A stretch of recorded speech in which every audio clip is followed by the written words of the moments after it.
Hi guys. So we have a new setup. What do we think? It took me quite a bit of time to organize this wall into the way that I wanted, and I know I may mess around with it a little bit more. So maybe I'm not absolutely married to this just yet, but I am really kind of enjoying it right now. So hope you like it too. Let me know if it's too busy looking or whatever. So for today's video, I think with the new year and everything, it kind of made sense for me to look back and see how my business did this past year. And I have my numbers, I have my spreadsheets available, and I kind of want to take this moment to talk about not only, about the numbers. Of course, that's very interesting. But I also broke them down into different categories as far as where were my sales coming from? What did I try differently?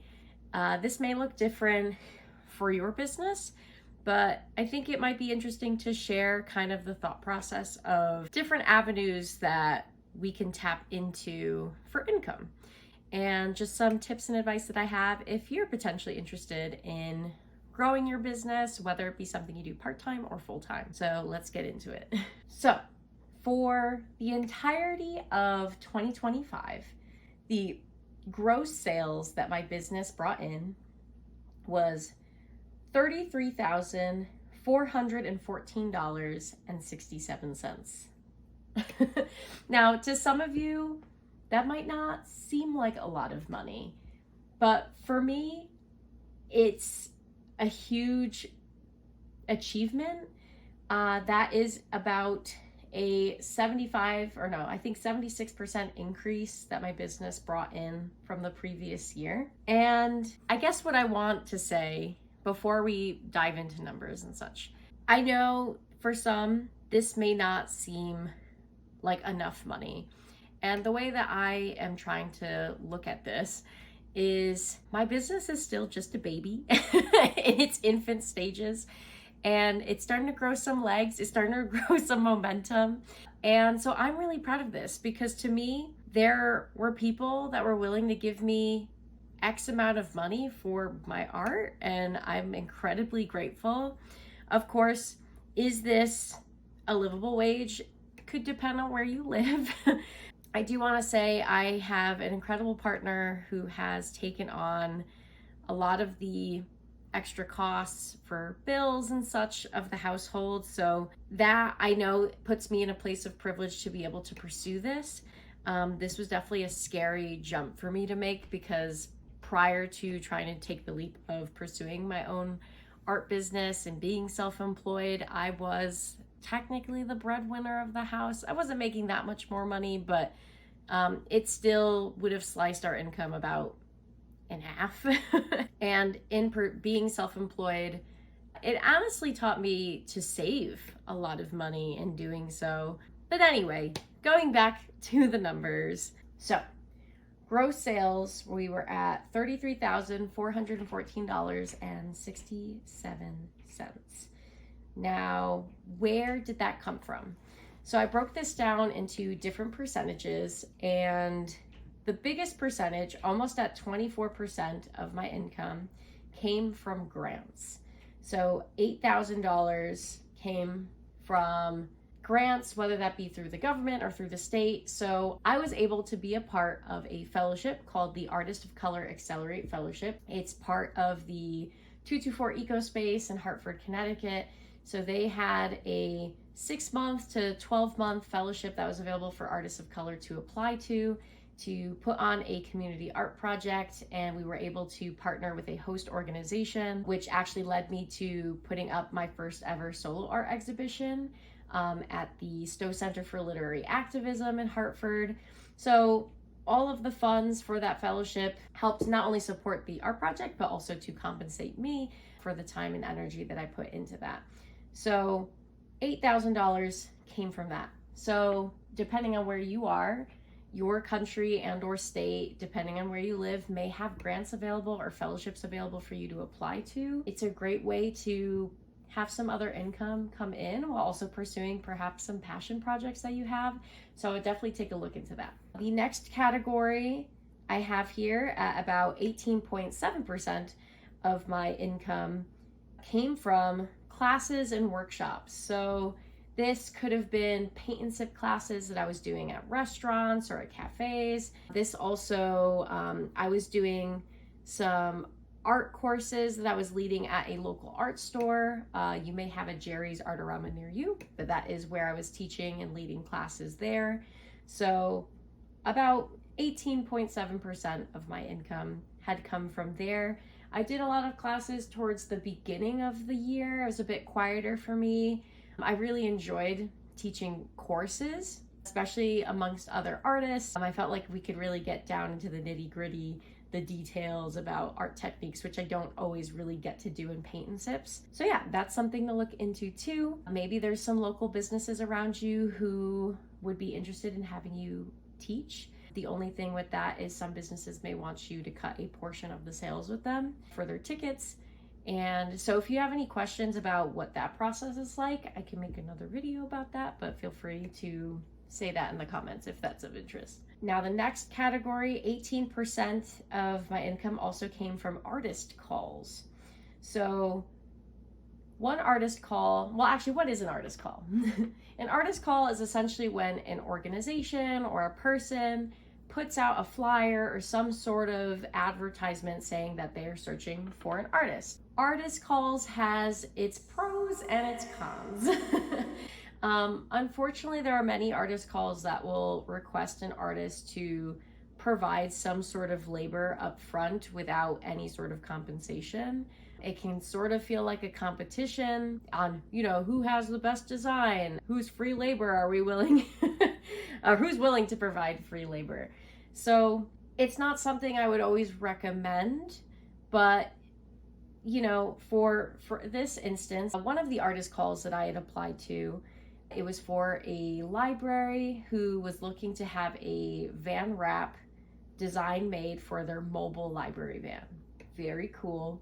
The first stage of the artist call was just sharing a portfolio of previous work you had done, and then they narrowed it down to a short list of 3 artists, which you would then be asked to create a design, and then from there they would choose from those 3.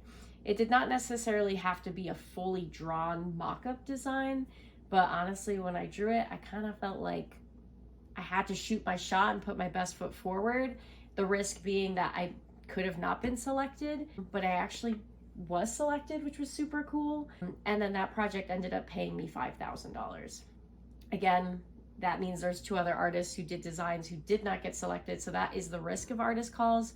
You can always read through the rules and just see for yourself whether it feels like something worth applying to. I have applied to ones in the past where I have not been selected, and I spent many hours working on designs. So I don't always recommend it to be something that you do, but if you feel like you have a good shot, why not? Or if it calls to you, you can do that. Another artist call that I'd applied to was a local arts organization here in Connecticut called the Greater Hartford Arts Council.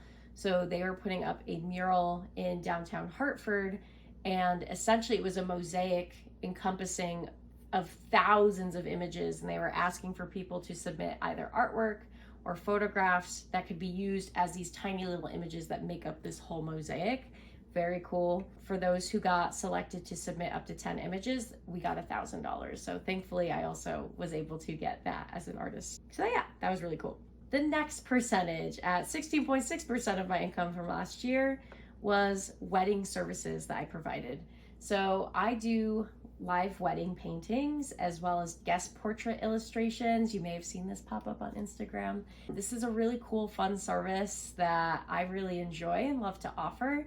And working in the wedding industry, they do pay well, but it's also considered a luxury service. So if this is something that you're interested in learning more about, I can definitely create some more videos about that too. At 1%, or I guess at about 10% of my income came from just regular commissions, like people reaching out for pet portraits or family commissions. So that's compiled up to about 10% of my income. 5.9% came from just live slash performance services.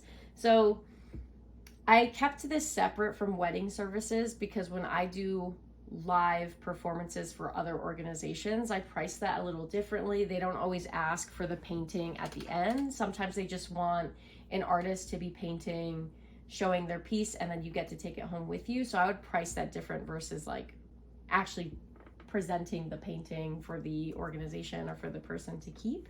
So at about 3.7% of my income came from murals. So I actually only did one mural this year. I didn't really push the marketing for my murals. It's something I've really struggled with in regards to pricing, because in my personal experience, I have found working with other small local businesses, they don't necessarily always have the budget to like afford murals. You know, they're giant paintings. And so, but I also have not outreached. I've not really tried pushing murals too much. I was kind of focusing more on weddings and also really working on the fellowship and making sure that my art show was ready. So maybe that could have looked different had I put more time into it. But murals for me also take up a lot of energy and time. So it's not necessarily something I would want to be super busy with throughout the whole year, but I wouldn't mind doing a couple a year. All right, we're getting down to really small percentages now. So at 1.8% was selling art merchandise. So this is things on my website, or perhaps if I'm doing an art market, selling of prints, my t-shirts, my stickers. So that was honestly just under $600 for this year. I did not do art markets really at all this year. I am planning to make a video about that. It's just a lot of time for it's a big time investment, but you don't always necessarily know what the outcome will be on whether folks will like your artwork or not. I'm sure there are people who do amazing at art festivals and selling, but I think with my type of artwork, it's a really hard sell sometimes to the crowd. So that is something I kind of decided to prioritize this last year. All right. And then I have a other miscellaneous category at 0.7%. So I was asked to perform a sort of writing / poetry at an organization for a domestic violence shelter. So they paid me to perform. This is not something I regularly do, but I had built a relationship with this organization. They met me because last year I did a survivor art show, which was for survivors of domestic and sexual violence. It was a group exhibition, including my own work as well. And so I connected with some of the leadership at the local domestic violence shelter, and they had asked me if I would be willing to share a piece of poetry at their fundraiser gala that they had. And so I did, and they paid me for it, which was kind of cool. So that is what that very tiny category is, a little niche. And then lastly, any tips that I had received. I occasionally live stream on TikTok, and folks will send over like roses or, like coins essentially to help support the stream and support me. Also had people subscribe to me monthly via Ko-fi. So if you've not heard of Ko-fi, it's a website where you can like tip creators or tip artists a cup of coffee. You could do like one-time donations, or you can do monthly subscriptions. So over the course of the year, 0.4% of my income either came from like tips that people gave me after doing a commission for them or through Ko-fi. And yeah, so that is my gross sales for this year and the breakdown of each category. So some takeaways. I think there are many different avenues to look at in regards to income and where that can come from as an artist. It doesn't always have to just be commissions and doing custom artwork. It's really important to try to find ways to find passive income, and passive just meaning that you're not needing to create a whole other painting. Something that, for example, like if you make prints of your original painting, you can now sell the prints of your artwork. So it's not just one painting that you have, and once it's sold, it's gone. You now have copies of it that people can purchase, more affordable options for them to choose from. And so I would look up grants that are available to artists in your local area. Maybe there's fellowships that are available, and you can partner with local businesses in your area too if you're comfortable and interested in doing art classes or paint and sips of any kind. You can look into artist calls, but just be wary if they're asking you to do a lot of work up front without any sort of compensation. Just choose projects wisely. And everything else, I guess, is dependent on the type of work that you do. Perhaps you're a mural artist. Perhaps you are also a live wedding painter, or you just also do commissions online and sell through there. There's lots of different ways to try to make income, and I guess I'm still figuring it out little by little, but I hope that this shed a little bit of light into kind of where money can come from. And if you have any questions at all, please feel free to send me a comment. If you enjoyed this video, please give it a like, please subscribe, ring that bell if you want to get notifications for the next video. Definitely open to more ideas that you may have. And yeah, thank you guys. First video of 2026, and I can't wait to make many more. All right, bye guys.